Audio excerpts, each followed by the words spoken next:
right, high rollers, today, the art of the deal. You know, too often when we talk poker, we forget to mention the dealer, and yes, they are so very important to any poker game. I mean, a good dealer makes all the difference in the world. They keep things running smoothly, make the right rulings, they entertain the players, but in a way that doesn't interfere. Now, if you've got a bad dealer, well, don't get me started. Our guest today is Stuart Locascio, General Manager of Poker Academy in Los Angeles, LA's only live-action poker school. Stuart, welcome to the show. Thanks for being a high roller, man. Derrick, thanks so much for having me on. All right, so tell us about your school. Are you teaching both sides of the game, how to play and how to deal? Absolutely.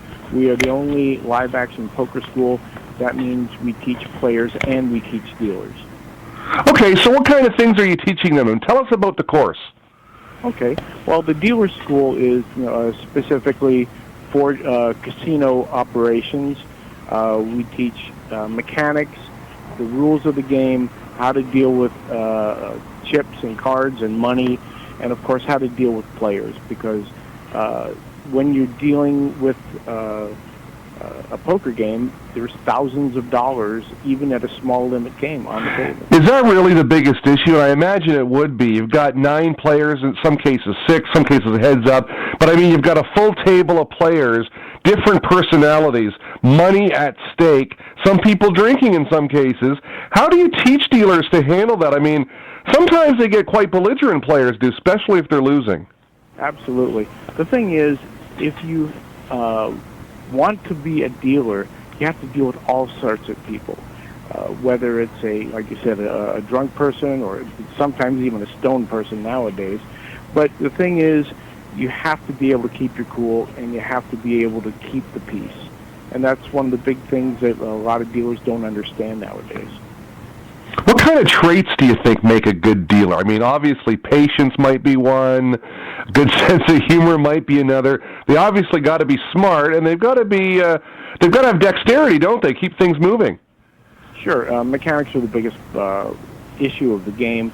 Making sure the cards get out there, making sure the chips are correct, and it's all multitasking really, because any time during a hand, you're going to be making change for a new player at the table. You got to keep the cards moving, keep the action moving. Listen to what the players are saying.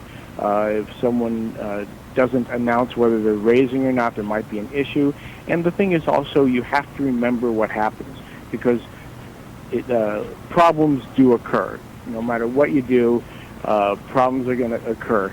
And if you have to call foreman over, you have to tell exactly what happened. So, a good memory is great, too. All right, now let's talk about Texas Hold'em. You know, since Moneymakers win in 2003, the game exploded. It's on TV every night, basically, in every country around the world. You know, lately, people are starting to play the other games with the advent of the Horse Championship at the WSOP. Is your school, Poker Academy, is it Texas Hold'em specific? No, actually, when we... are we talking the player side or the dealer side? Well, let's talk both. First of all, the player side. Player side, it's whatever the player wants to learn. However, we do offer training in all the games. Right now, a very popular game is Badesi, which is half Badugi and half ace to 5 lowball. Wow, I haven't heard. That's popular. Coming on strong, is it? Absolutely. It's been going strong in Vegas, and it's starting to catch on out here in Los Angeles at the different card clubs. You know, when you think about it, you walk into a poker room, you see Texas Hold'em. First of all, you got no limit, you've got pot limit, you got limit. Then you got Omaha, fairly popular game as well. But you've also got, like in LA, for instance, at the Commerce, you've got stud, you've got all these different variations. So a dealer, and you're teaching dealers how to deal, they've got to know the rules of every game, do they? I mean, that must be a daunting task. Well, we hope that when the person comes in to learn how to deal, they have a basic knowledge of the game, because it makes it easier to go to the other games, 7-card stud, 8 or better. Even Chinese poker is starting to be spread more often. I know it's being spread at the Commerce right now, and we want to be able to play, or actually you want to be able to deal all the games, because that makes you more valuable to the casino. Because a lot of guys will just learn Hold'em, Omaha, and Stud, and when the floor man looks up and says, I've got a Badoogie game going to be starting, do you know how to deal that? My graduates say yes. I don't know about guys from other dealer schools. We're on the line with Stuart Locascio, General Manager of Poker Academy, Inc. in Los Angeles, LA's only live-action poker school. And Stuart, let's talk about the dealing process once they graduate. And one thing I didn't know, I was looking at your website, which, by the way, is www.poker-academy.net. One of the things I saw in there is that you won't release a dealer until you're fairly confident that they're going to pass an audition. Now, that's funny, an audition. Tell us the process that a dealer has to go through before they're actually hired on. You come here and we do the very best we can to get you ready for it. The thing is, the casinos will look at the certificate that I issue, but maybe they don't know me, or even if they don't know, or if they do know me, they still have to see if a dealer can act under pressure. So what they'll do is they'll sit down with a few other people, usually another floor man or a dealer coordinator, and ask you to deal a hand or two of a different game. They figure everybody knows Hold'em, so they don't even test you on Hold'em. Really? No, because Hold'em is the most popular game right now, and if you don't know how to deal Hold'em, what are you sitting there in front of them for? So they'll have you deal a hand of Omaha, 8 or better, and they'll mix cards around, even though you shuffle and deal, to make a specific type of hand if they want to see how you react to it. So they'll have you deal that. They'll have you deal a 7-card stud hand. They'll have you deal a deuce to 7 lowball hand, or they'll have you deal a Badoogie hand, because they want to know how well-rounded you are. If you can't deal all the games that they spread, they have no use for you. Very interesting stuff, High Roller. Stuart Locascio on the phone with us today. Tell us about the equipment. I know you got a lot of tables there. You got all the latest in technology. What's going on at Poker Academy? I don't have shuffling machines because the machines are only leased to casinos, so all my dealers have to deal by hand. Well, that makes sense, obviously, yeah. Sure. Besides, if you can't deal by hand, you can't shuffle, you can't pitch, then you can't have a job. People might not realize, but that's not an easy thing to do. I've seen some dealers, you're in a poker room playing and they've got one table set aside teaching the students or maybe throwing an audition, and some of those people, they just can't deal. I mean, that's not an easy thing to do, to pitch those cards around. No, well, a lot of guys I've talked to over the years go, yeah, I've played poker for 20 years, I can deal. And they get in there and they can't shuffle right, they can't pitch right, cards are flying left and right, they're turning over, they're not getting to the player. These are things that the dealers have to do right in order to keep the game going. The casinos want you to deal a lot of hands per hour. An average poker hand is 2 minutes long. If you can cut 10 seconds off that, over the course of the day, you've added many more hands. More hands equal more drop for the casino. It also equals more tip for the dealer. And really, isn't that what you're working for? Absolutely. One of the things I find interesting, you're sitting around a table and some guy's being belligerent, having a bad day, yelling at the dealer, what have you. And I'm thinking to myself, that dealer is making more money than you, so-called pro. I mean, it's a good career, isn't it? Especially if you're in Las Vegas at one of the busier casinos. If you're a good dealer, like you said, deal more hands per hour, are friendly so people are happy, you can make quite a lot of cash, can't you? Absolutely. One of the things, articles that I've seen over the years, is you can make $70,000 a year. Wow. Dealing poker. That's generally at the higher limits, but even at the lower limits, you can still make $50,000 a year, and that's a decent living nowadays.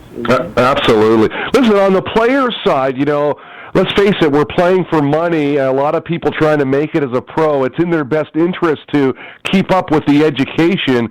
You're a school. Do you got a lot of guys coming in, trying to better their game, take it up another level? We have a few students that have actually gone and made quite a bit of money. One of our students went to the World Series last year and played one of the deep stacks. And then they got down to five-handed. They made a deal, and he walked out with $24,000 on a $375 buy-in. Wow. That's a nice return on your investment. Absolutely. Let me ask you this. What's the cost of your school, buddy? How much it costs, of course? Dealer school is $1,500. That's a complete casino course. That will get you ready for an audition at any casino. They will accept our certificate. And player training, it's a lot more reasonable. It's $100 an hour, but we have a 5-hour package for $450. And that's a good start to get people into the game. You know, we really like to have our players have some sort of background playing the game so we don't have to start from scratch. But if need be, we will. One of the things that I've talked to people who walk in, they go, oh, you know, $100 an hour, that's a lot of money. I tell them, you know, you could do it the way that we did it back in the day. Take out $100, put it on the table, lose that. Take out another $100, put it on the table, lose that, maybe gain a little bit of information, maybe read a book or two. But your education on the felt can be a whole lot more expensive than the education that we give you. So why not take a couple $100 out of your wallet, take some lessons, and then maybe, just maybe, you'll learn enough that when you take that $100 out of your pocket at the table, you're putting 2 or 3 back in at the end of your session. Absolutely. That's the way I look at it. You know, $100 an hour, you get in one hand and you utilize one trick or one technique that you've learned, and you win a $500 pot, you make it all back instantly. Hey, listen, I'm going to put you on the spot here. Is there one issue or one hand over the years that where you've seen that a dealer mistake has really cost somebody some money? Is there something that sticks out in your mind? You know, you have enough, you see enough crazy stuff. The things that will hurt over time are dealers burning and turning a card before the last player has a chance to act, and then they turn a card and it's the card that the guy really needs. And you know, you hate seeing that, but it does happen. I've told my dealer students, you know, you're going to make a mistake. Everybody makes a mistake. It's just part of life. It's how you deal with the mistake after you do will determine if you're a good dealer or not. Because if you make a mistake, you call the floor over, floor makes a ruling, you do what you do, you move on and not dwell on it. Everyone at the table is going to go, okay, so you made a mistake, let's move on. But if you panic, that creates panic in the players. And, oh, Lord, you know, I don't have to tell you what happens when the table doesn't like your, what happened next. Hey, let me ask you this. You've got aces. Your cards are unprotected. The dealer brings your cards into the muck thinking they're folded cards. Whose fault is that? It's always the player's fault. You're absolutely... Keep those cards protected. Okay, listen, if someone wants to get involved with you, wants to take your course, how can they do so? Tell us about the website and all your details. You can go to www.poker-academy.net. There's a link on there to send me an email. You can send one direct to me at Stuart, S-T-U-A-R-T, at poker-academy.net. I'd be happy to take any questions or concerns from anybody. We love poker. We've been doing this. Matter of fact, our 8-year anniversary is coming up next week. We just love helping people either get a job in a casino or become a better poker player. Yeah, it really is quite a career if you can nail a dealer's job down in Vegas at a busy casino. Stuart Locascio from Poker Academy, Inc. in Los Angeles, our high roller today. Today we learned the art of the deal. Stuart, thanks a lot. Derrick.